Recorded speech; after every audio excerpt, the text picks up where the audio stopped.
Hey everyone, welcome back to this It Came From The Can Super Halloween Special. Part 2. Part 2. We're back, and sorry, I guess we couldn't resist. It happens to be another John Carpenter movie. We love us some John Carpenter. I know we did that last year. We did a couple of John Carpenter related movies, and this one is a kind of forgotten film, 1998's John Carpenter's Vampires.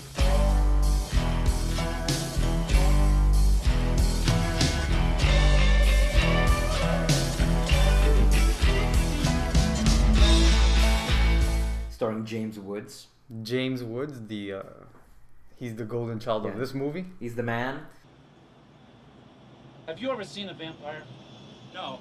Well, first of all, they're not romantic, all right? It's not like they're a bunch of fucking fags hopping around in rented formal wear. Some of us have seen it. Some of us has not seen it in a long time. And of course, Javi Haven't seen it at didn't all. see it. He got all dressed up to watch the movie. I know, you got all decked out and for James Woods, huh? I get an impression he felt a little underwhelmed. I think he got a little mahogany. He got a little wood. Did I give you wood? What? Huh? You get a little mahogany from that, little ebony? Come on, tell the truth. You got a little wood? So, Plank wood, yeah. I mean, do you want to do a quick synopsis of the plot of the film? Sure. Okay, so it takes place obviously in present time regarding a group of I guess they're vampire hunters led by James Woods, and they're backed by the church. Okay, and what they do pretty much is they go through these abandoned houses, right, and they just start killing vampires. And it turns out that they're discovering that there's a major vampire that I guess that has special powers or special abilities that are above regular ones that they have to catch. So, well, he's the original vampire. he's the original vampire, and Yeah. apparently this is taking place from a reverse exorcism, which makes him, instead of like drying out the demon away from the body it kills the body and retains the demon in form, and then it turns into a vampire. Yeah. So, I mean, instead of it being Dracula, Yeah. it's Valak. Yeah, he's Dracula, I guess. He's essentially a fallen priest, sort of. And James Woods is, I guess, what, Constantine, I guess, if you think about it. Yeah, kind of. Yeah, It's kind of like he works for the church. Yeah. He's like the church's thought about underground Iron Fist. They do all the dirty work for him. He sort of is commissioned to put his band of brothers together, and they're vampire hunters. All right, we think we got a nest inside this place. Figure on at least 6 goons, maybe more. And chances are we'll find the master in here somewhere. Rule number 5, if you find the nest, you find the master. You usually won't leave it on its own. So it is strictly by the book today, gentlemen. And they're just going about in very Western John Carpenter style, going through deserty town after shithole town, looking for vampires and killing vampires, and With country music playing in Yeah. the background. Well, And I think, once again, very John Carpenter. yeah, I think the strong point of this movie is I guess, like the tone, the style. It's very like gritty, like you said, neo-western. It's like it's all set like in Wake you up out there, is it Montoya? Arizona or New Mexico.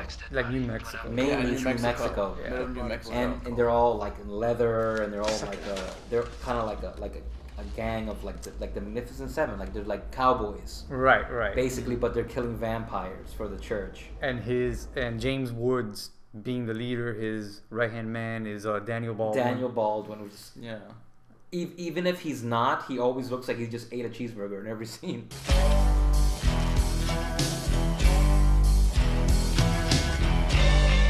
Yeah, and for some reason Yeah.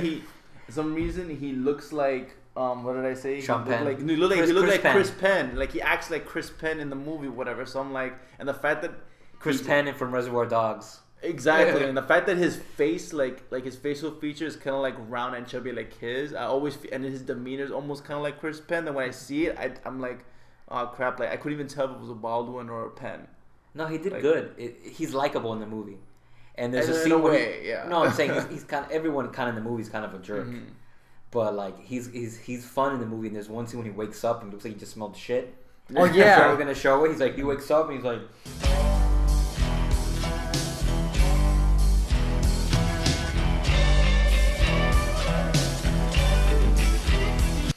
there's another scene later on where he's like, Yeah. there's 2 great scenes of him getting bitten by this whore vampire. And he's like, he always ends up him smacking her, calling her a whore, which he falls in love with. And then he just like, "Ah."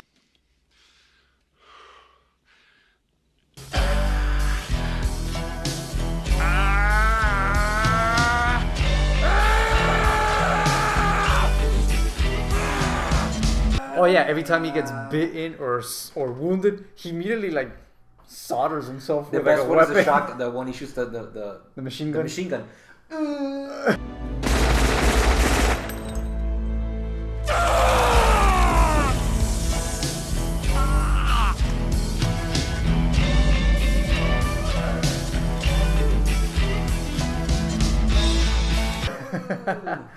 But what's cool is I haven't seen this movie in like 6 years. I mean, I saw it theatrically, but that was a long time ago. When but we were young. I haven't seen it in like 6 years. So when they first reveal the vampire hunters, you realize how many little small players that you know now from other TV shows and stuff on it. Like for me, like Mark Boone Jr., who I know him now only really from Sons of Anarchy. The chubby guy. The chubby guy, yeah, and also the Japanese actor. The Mortal Kombat dude. Yeah, I have his name here. Kari Hiroyuki. Yeah, he was in a bunch of stuff. And Your brother's soul is mine. yeah, he was in a bunch of movies. Mean looking guy, yeah. But it's like you see a bunch of these guys, and you're like, oh man, he's in it. Of course, they all get killed like the first 10 minutes of the movie. Yeah, your boy, the Sons of Anarchy guy. I think he's the first one, right? In half. Yeah, his was great death.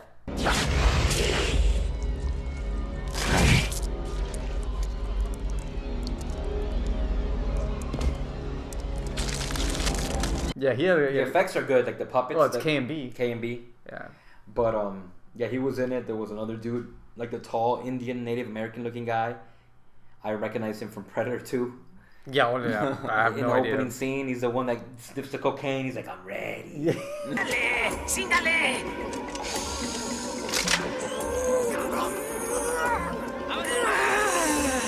Come and get it! The Scorpio is ready! Predator breaks through the glass, and he's like, and then there's that other Hispanic guy. It's like in every Hispanic movie. How did he get? Oh yeah, he gets. Hispanic guy. They break his neck, right? He's like the guy. He's the one guy that he just runs up to the vampire. He just breaks his neck. He's also in Kindergarten Cop. He's the one that Arnold Schwarzenegger beats up when he touches his car. Yes.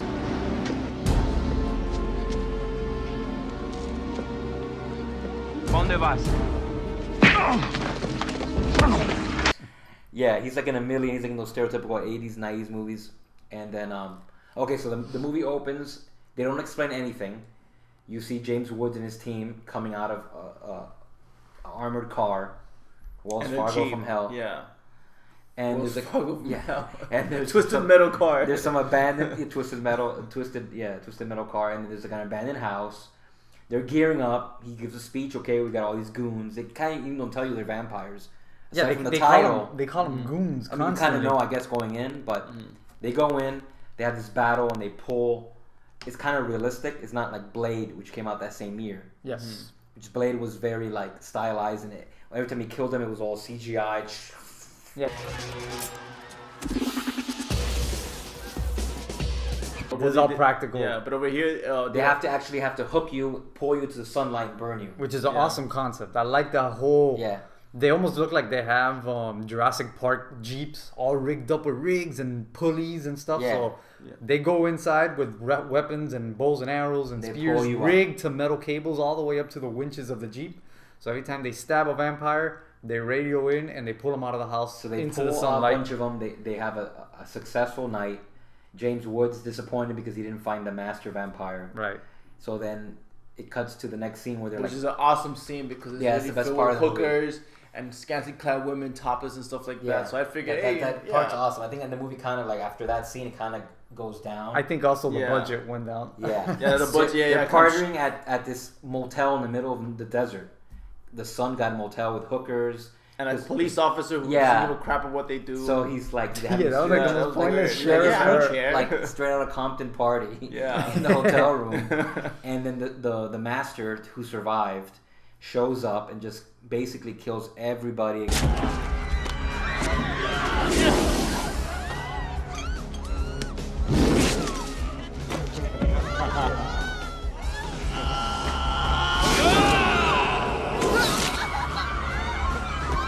Except James Woods, Daniel Baldwin, and one of the hookers who ends up being.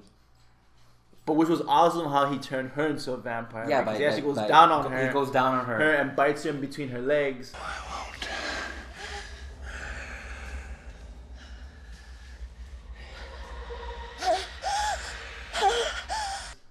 it's like a sexual. She's like almost like aroused a little bit. Yeah, so she doesn't turn into a vampire right away, but it turns out later on that given the fact that she's bitten by this particular vampire, that she has this like a psychic link to him.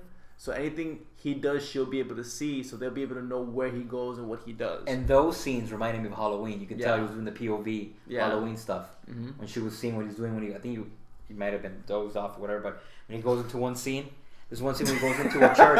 He goes into a church and he kills like the cleaning lady. It's all done like POV, and he cuts the guy's head off. It's very like Halloweenish. Yeah.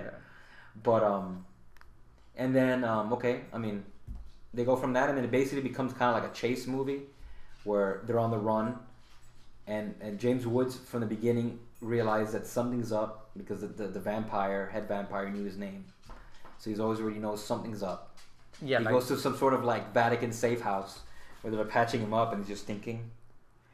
And then he visits. He there's a scene in the movie that's just like Mission Impossible Part 1, where the whole team gets killed, and Ethan Hunt's on the phone saying they're all dead, and they meet me at this location. There's a scene with James Woods at a payphone saying they're all dead, and he meets his contact, which is a cardinal, played by I think his name's Maximilian Schnell. He's so creepy, that guy. The cardinal guy. Maximilian Schnell. He's very eccentric. He was in a couple movies when he was young. He was also in Deep Impact. He was the father that holds her when the big wave comes. But he's like, and then they set up that James Woods kind of has a vibe that something's up, and challenging it and questions. And one of the members of their team that was killed was like, I guess every team has like a priest that blesses them, so they get the new priest who's like a rookie. And James Woods is forced to deal with him. He doesn't like him, beats the shit out of him, calls him names. He extracts. Well, I mean, that's basically all James Wood does the whole entire movie. Just beat his ass. Come on, Padre. Shut the fuck up. Fuck it. You! Oh! Who set us up? Who was it? Oh! We have orders to follow, Mr. Crow. Yeah, fuck you, Padre. Excuse me. Language. Give me a hand.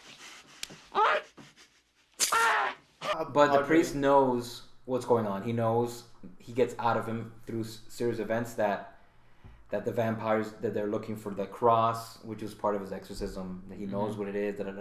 Yeah. So then Daniel Baldwin is left with the hooker for a piece of the movie. They strangely starts becoming like in love with her. Like getting attracted to her, even though she knows he cares about her. She bites him earlier, so I guess there's a little bit of that. So then they meet up again. And that's basically it. And then they realize, okay, she started already to track the vampire. They're tracking him. They're one step behind him. He gets the cross from a mission. And the finale is like this abandoned town that looks like you said, it was a very rushed finale. The ending was like, oh, we have this abandoned town. Maybe it was a set. I mean, the main vampire Valak had like his own little, I would say, like in his nest, he had like at least 200 vampires, and you could tell they ran out of money and they didn't have what they needed to have like an epic showdown. Yeah. So they go into this like quick fade in, fade out montage of vampires getting killed, but they're so badly done. Flames and the sun coming up too. So there's no like actual like, it's pretty anticlimactic too, where you think, oh yeah, the show's gonna happen and they're gonna go through some struggle, but you know, all they do is grab the guns and they easily kind of like push all these vampires back into the house. But I mean, if you think about it, how many of them were there? No. The good guys. It was the priest, Daniel Baldwin, and the girl tied up in the car. So three of them, 3 guys against a horde of vampires, and all they do was they do a montage. Yeah, and quick they make fade it seem in, like fade it's out. so tough to like vampires getting slaughtered, and it's like, wait a minute, why are they and them running away? That was the funny part. You see them running away in the daylight, and they're like on fire. You see the like flares coming out of their clothes. And they're holding. Yeah, it looks like they're holding. Yeah, like the scene right before that was good. Like the whole build up where he finds out the cardinal was in on it, and then they're sacrificing him on a cross, and they build all this up. Oh, which is and an then awesome Daniel scene. Baldwin, Daniel Baldwin shows up. Well, first of all, the young priest starts becoming like a badass.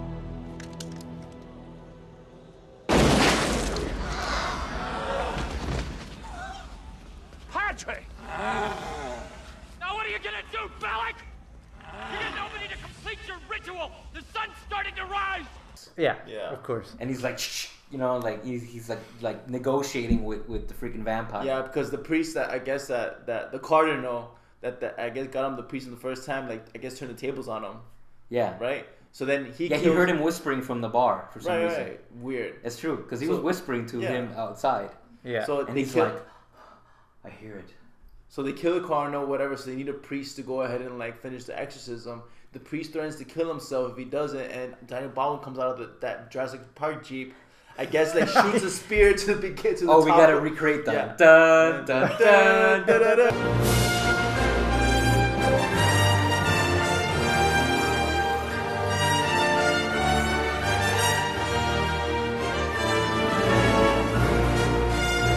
So he comes out of nowhere. He thinks they're gonna shoot the spear at him, but instead he shoots the spear at the crucifix that James Wood's character is tied to. James knows. He knows. He ducks. He ducks and shoots. The truck drives by, whatever, pulls the cross. And you see like a dummy like still attached to the cross and just hit the floor at full speed. I'm like, wouldn't that have killed him? Exactly. And then by the way, Daniel Baldwin has a huge chunk missing from his neck. Like Dawn of the Dead style. Oh yeah. Like Miguelito. When the Haitian guy gets bitten or whatever from Dawn of the Dead. She rips what looks like to be his whole like his jugular comes out. He has like a massive hole. And you see it's just like K&B effects at his best. It's just gushing out. Walking Dead style. And how does he live, David? Because he goes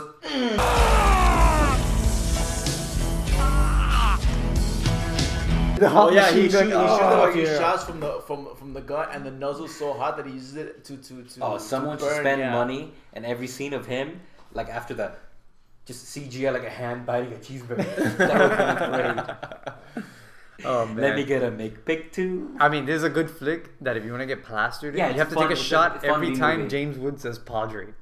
Yes. From the beginning to the end. Or there should be a motherfucker. If he just like starts cursing, that's a good shot. There should be a Padre counter at the bottom. Ching, ching, ching, ching, like VH1 video style.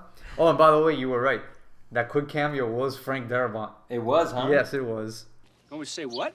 Hey, shut the fuck up, or I'll blow your fucking teeth out of the back of your head, asshole. Back off! Help yourself, boy. Much obliged, partner. There's a quick cameo. Isn't that weird? Because he did Walking Dead. I mean, he originally did Walking Dead. Probably buddies with John Carpenter, and he just put him in there for that. Was Frank Darabont. Because I've seen him before. I'm like, that's Frank Darabont, young Frank Darabont. Yeah. In that one scene. But yeah, James Wood, he's great. He steals the show. He acts just like he does in that Michael J. Fox movie when he's a cop, The Hard Way. Okay, knock that shit off. All right? It's like carrying a goddamn mirror around. Don't eat like me. Don't sit like me. Do not smoke like me. I'm trying to quit anyway. Yeah, me too. And don't quit like me either. Yeah. Well, I mean, apparently he had such a good relationship with John Carpenter on set that John Carpenter and he would take turns, and one scene will be shot scripted, and then he'll let him have one scene improvised, and they'll take turns. That's why half the movie, you could tell that everything he's saying is not in a written script. Yeah, in the scenes where he has to tell like the story, you could tell, but there's some scenes where he's just acting like modern. You know what I mean? Like he's just acting out in the moment, unnecessarily like saying anything, that whole mahogany wood thing, I guarantee you was ad-lib. Yeah, guarantee. Yeah, that whole I'm sure part. like he probably saw the script like, we should add some kind of wood thing to the priest and make it seem more like, risque and stuff. Yeah, and there's some parts where you can tell he's just acting up like even at the end when he's talking to the bad guy and he's like, you want this cross? Oh, you mean this cross? He's like, come on, you son of a bitch. Like it's like James Woods shit. I wonder how the hell he casted James Woods. Such a random casting for a movie like that. I'm sure he had nothing else better to do. I mean, it was awesome. I think he's the best thing for the movie, but it's like you never would think that, you're going to do a vampire action flick to get James Woods as the lead. I guess we can look it up, but like it was based on a novel called Vampires with an S with a money sign. Remember we saw it? Yeah. So I wonder. But I think in the book though, I kind of read a little bit of it. They even though in this group it's almost the same concept where you had guys actually hunting vampires in a more modern age.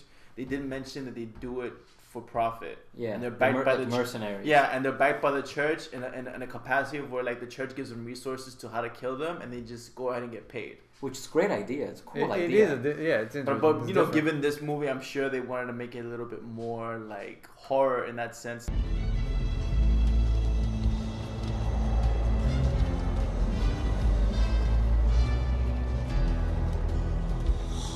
You didn't really care for it. Well, let me explain that too, because I don't want to go ahead. I think he liked it. Just it wasn't probably his least favorite of the ones we've seen. Well, I will say it's my least favorite, and you have to understand too that, again, we made it clear that we like our John Carpenter films, especially the ones he's produced, and we always found some little fun in it because I've always mentioned that with B movies, you could tell that unlike other movies that we've seen, especially the big budget ones, they're done with a lot of effort and a lot of like enthusiasm because these are people doing it because they like doing it, not necessarily because they're getting paid. But in what differentiates this one compared to the other ones he's done, and mind you, we just saw The Thing last year, and we saw some of the, and Halloween 2 back, I mean the sequel to Halloween 3 then, and when we saw this one, mind you, this movie came out in 98, right? And I was mentioning this to David and Najee that you know, 93 was Jurassic Park, and 96 was Independence Day, so at this point, you know, most movies are going more to CGI to go ahead and enhance their effects. Now, even though Carpenter is really good about practical effects, and we mentioned this in The Thing too, for some reason for me, like, he just started getting lazy. Like, I think at that point, it made it feel like it didn't matter to him how it looked. It was just there. Like, okay, let's go ahead and patch you up with some blood stuff. Oh, it looks kind of fake. Doesn't matter. No one's gonna care when they see it. So it's almost like, you know, you're referring to the Kool-Aid thing. Not Kool-Aid blood. The Kool-Aid blood. The Kool-Aid blood looked like Kool-Aid. I mean, me thirsty. But you know, if he would have added CGI in that movie, it would look horrible now. No, and I'm not saying he wouldn't have done that. I mean, a lot. You know, honestly, but I think that point I was making is that again, you can still make a good movie without CGI, and movies now coming out now have proven that. I just think that in this particular, in this case particularly, like, I didn't sense the fun enthusiasm I saw in the other ones. You know, so when I saw it, it's more like, man, like he really. Like, he did it for the money. Like, he did it just to get paid. He did it I don't think it would be for the money because, like I said, I don't think he would have made that much out of this movie anyways. No, exactly. I think what happens is, like I told you, I think the last couple films, like, have you ever seen Ghost of Mars? I haven't seen Ghost of Mars. When he did I think what happens with him Jason is Statham. He never has, like, huge studio backing. He's always been he's sort of like in the spirit of a Renaissance man. He's very low budget. He does his own thing. And I think when his ideas get too ambitious and big, when the scope of his projects are too ambitious for the budget he has, this is what happens. It's not that I don't think that his energy or laziness was there. I just don't think that the money can cover what he needs to get that type of movie across. Because, like, in this, like, it's fine. But towards the end, you start to see the shortcomings. You can see that the final climactic fight inside that shed or whatever, that was pretty bad. Pretty badly shot. It was like no real fight. It was really quickly done. Like I said, when we were talking about the whole 300 versus 3, and they didn't even show it. They just go into this whole montage of like silly little shots, and you're supposed to believe that these 3 people just slaughtered 300 vampires. But I think it's all budgetary issues. Right, but I'm just saying, like, give it. But also, the sun made him go back inside. Yeah, but that's fine. And the city was covered in planks of wood, and some of the sun rays still got through, and it still didn't bother, like, the major vampire. Yeah. So, like, I didn't explain that, but that goes back to what I'm saying too. Given the fact that he's always been like that, he still was able to make movies within that budget. It's not like he's never had experience. Right. I just think that he put everything he could in the beginning, and then somehow he was more like, fuck it, let's just go ahead and edit it this way. So, you know, when we edit it that way, it's more like, for someone who's really frugal about spending in films, like, it made it seem like he just ran out too quickly and then just kind of slapped together whatever he could. I mean, I can see that. I can see that. Again, you can still make B movies that can master stuff, and we've seen them like last year, and we've seen them this year. This particular movie was the first one that I actually kind of shocked to see that, okay, you guys didn't even put in the effort. So find out how much the movie cost. Did it cost more than Dead Alive? 20 million. 20 mil, and they broke even too because they went 22. And you know what? It was actually number 1 that year. Number 1 at what? Hold on, I looked it up. No, I had it right here. According to this, critical, the film opened number 1 but dropped to number 10 on the second week. Number 1 at that weekend. That week. That weekend. Gotcha. Yeah, that weekend. Hold on, not October number 1. 30th. Yeah. That's like Halloween. Perfect. So Halloween was Saturday that year. Yeah, but I'm See, sure. So that's how he lives. He lives in that little niche. Look, $9 million opening weekend, and then it made half its money that first weekend, and then it just it's worldwide. Oh my goodness! Yikes!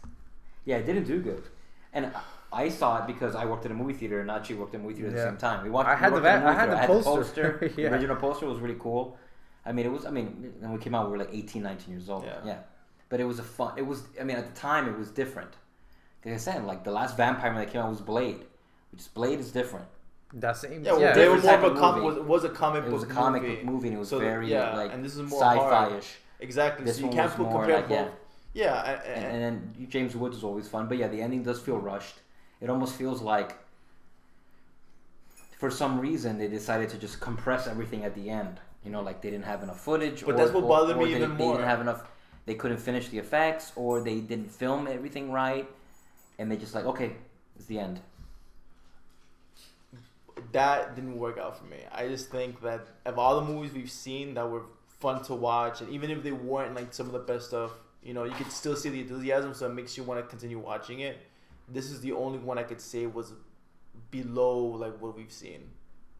Even below Halloween 3? Below that. I'd still watch. I wouldn't watch this again. I'd watch Halloween 3 again. What if I told you that one of the vampires was Dick Warlock? What would you say then? Well, in Vampire? Well, I got my chance to see it. I don't have to see it again. You know what? This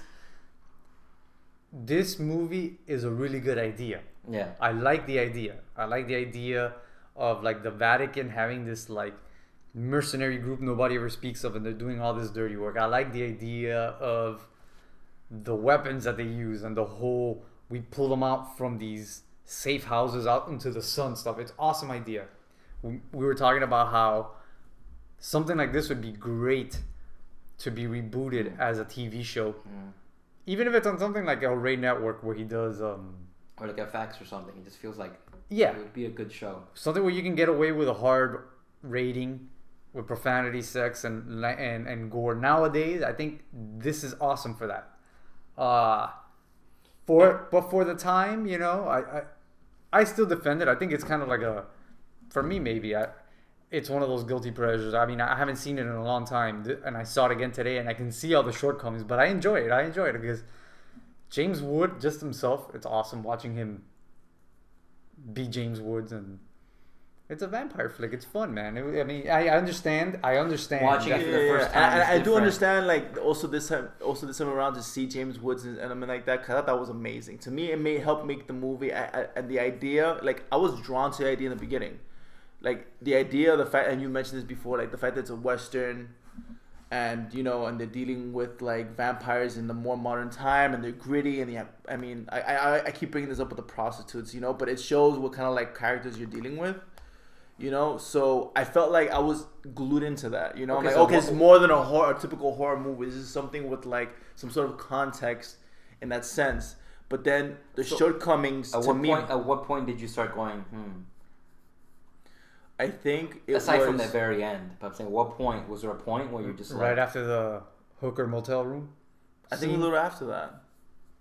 Because the hooker motel room when they stripped her naked, like it was a gratuitous ass shot, but I was like, the movie was meant to be gratuitous, but then the shortcomings started coming after that, and I was kind of like, whoa, they're really like not trying hard after that.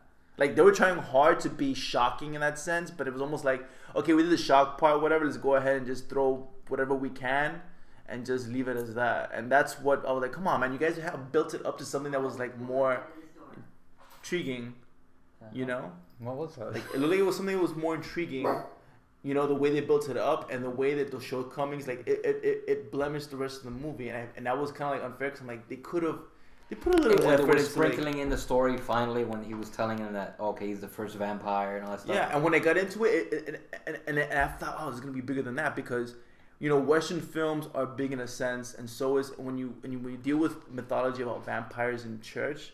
It makes it a big even grander. So I was anticipating a much bigger and like lengthier climax or much more, you know, suspenseful kind of like. You know what I think? I guess so, but I think you were watching it from 2016 point of view where you're like, oh, they're gonna do some crazy shit.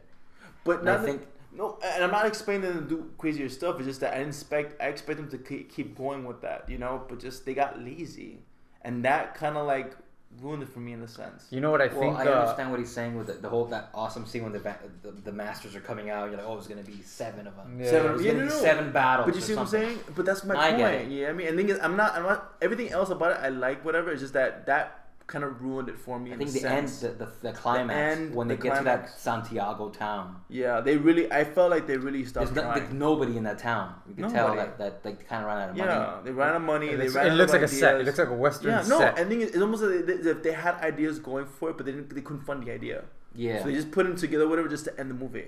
You know, I think what their big mistake is that they killed off all their men within the first 30 minutes of the movie.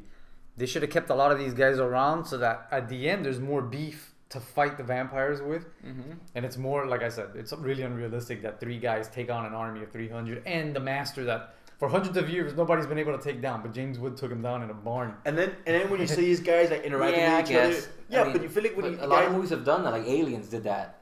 They killed off like almost everybody in that first scene. But slowly though. No, in that first opening scene, they killed off like almost everybody, and all that was left was Sigourney Weaver, Michael Biehn. See, but Hicks. Aliens is more of a claustrophobic. It's hunting us. It's hunting us. It's hunting us. Different type of movie, I know.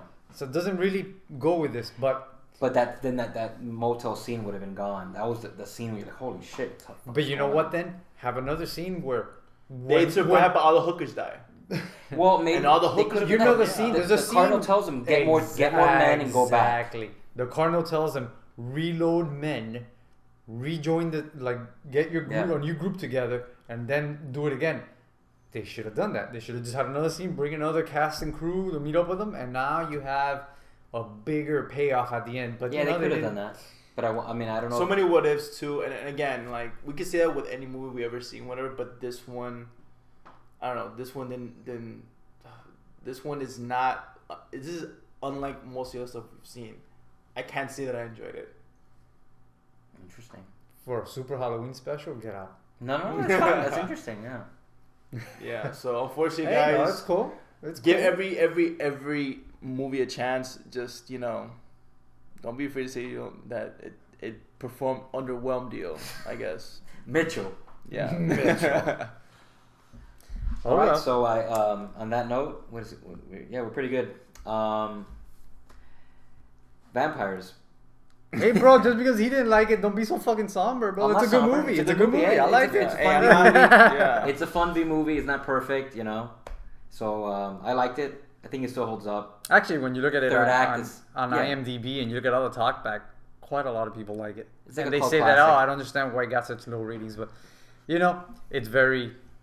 Like, I think we say this about every movie that we review. It's very specific taste. Yeah, we picked specific ones. If you like westerns, if you like vampires, if you like James Woods, then this is the fucking movie for you. If you like Cameo Baldwin, you'll love this movie. All I needed was Michael J. Fox, right? Yeah. And gratuitous naked butts with whores and hookers. Yeah, with a dragon tattoo. Sweet. That was a sweet ass, by the way. Yeah, it's like, I took your clothes off, I cleaned you up. Okay. Like extra, yeah, whoa. Yeah, that was kind of creepy. She's like, with baby wipes, did you get every crack? Like, I know, can right? I close the door so I can change? He's like, it's not like I haven't seen you naked. It's like, okay, creepy Baldwin. Just say you want to have sex, like, damn it, just say it. Like, don't have to be creepy about it. Yeah, but then he would have been eating a hamburger during sex scene. Cheeseburger. That would have been awesome for the movie. Imagine him. I mean, like the movie itself sometimes goes so far off the wall. It would be cool just to be like, hey, just throw him eating a cheeseburger while having. You have to throw in a clip like right now of him eating a hamburger, right? The scene when you just grab the cheeseburger, you want it, and he just spits it out. Before, after he got bit, before, right? Was it before? Yeah, no, the burger was before. Yeah, okay. Yeah. Okay. And then when he went down on her, he comes back out, he's eating it. My favorite Daniel Baldwin scene is that part where he goes to the hotel and he's like asking the guy, and the guy's like, oh, it's $375 for the night, 25. He's like, he's counting money. He's like, what's the fucking total, guy? What's the fucking total, guy? That's $400. Is that your girlfriend? No, it's my fucking mother. Give me the key.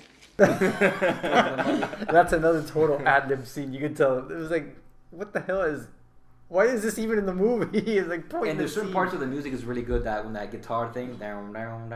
Or you know what? Now that you say that, I'll give it to. Down, I already down, gave down. that. At the end, that's when I would actually agree with you. I think the music at points gets really fucking lazy. There's parts of the movie it's where there's copy shit and paste. happening, and I'm like, listen to the music. It's just like he's holding his guitar in front of the mic. Down. Like goes, Like, bro, is he alive? That main Oh, yeah. thing is that down, bow, bow, bow, But at the scene at the end when they kind of say goodbye was good. Kind of emotional. Yeah. No, that was a cool He's like, scene. I Like will you said, find you and I will kill you. And he's like, It's like Carlos Santana in the background. they should have pulled out. It was just standing right there. They should have pulled back, and it was those guys from Dusk Till Dawn. Oh, cucarachas enojadas. Cucaracha marihuana. We're going way off topic here, bro. Fumando marijuana. Everybody, good night. Anyways, If Fucking anybody wants to Oh, yeah. remake vampires, please include that in there. From Dusk Till Dawn. That counts. We should do that. actually, that vampire movies feels so Robert Rodriguez is like In up some his parts. alley.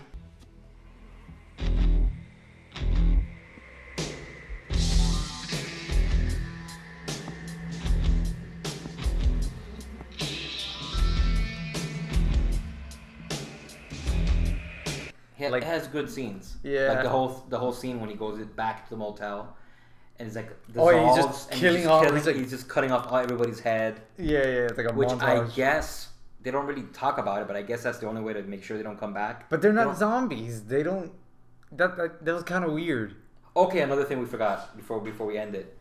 The movie's riddled with those rules.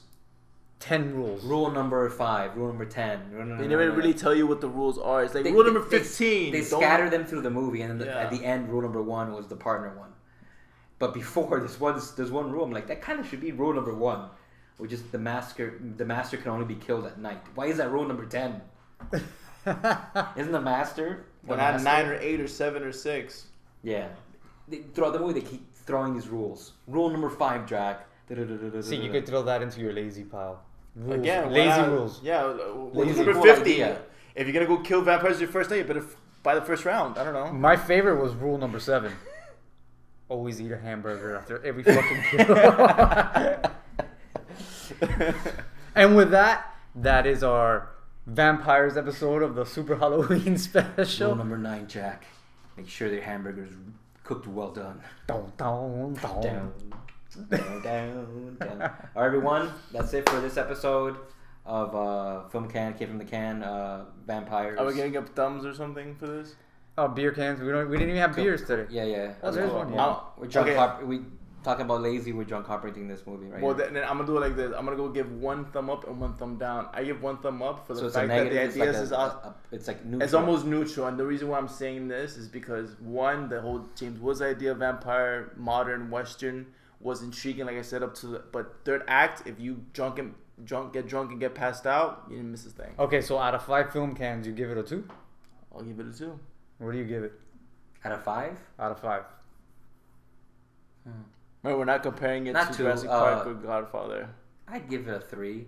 I give it a 3 as well. I think it's right in the middle of the pack, and Yeah, I think there's it's enough fun. redeeming Not qualities. great, but I'll can't- give it 2.5 then, just The smell because of fear. James Woods ad-libbing to me was like. You see, you pretty can't trust subpar. this guy. He keeps changing his damn order on. okay. So Act 1. Now we're going by. We want to do it by acts, bro. We're gonna change it up. Oh, it's so original. Let's do Act 1. Act 1. Give it a thumb up. Act 2. Thumb up. Act 3 down. Down. So it's 2 thumbs up and then 1 thumb down for the act. We should go by acts. Why not? Let's be different. Everyone does a whole movie review. Let's do acts. Yeah. Before you know it, we do complete scenes after that. Let's do minutes. Minute 1. Minute 1. Minute 2. Minute 2. Minute 3.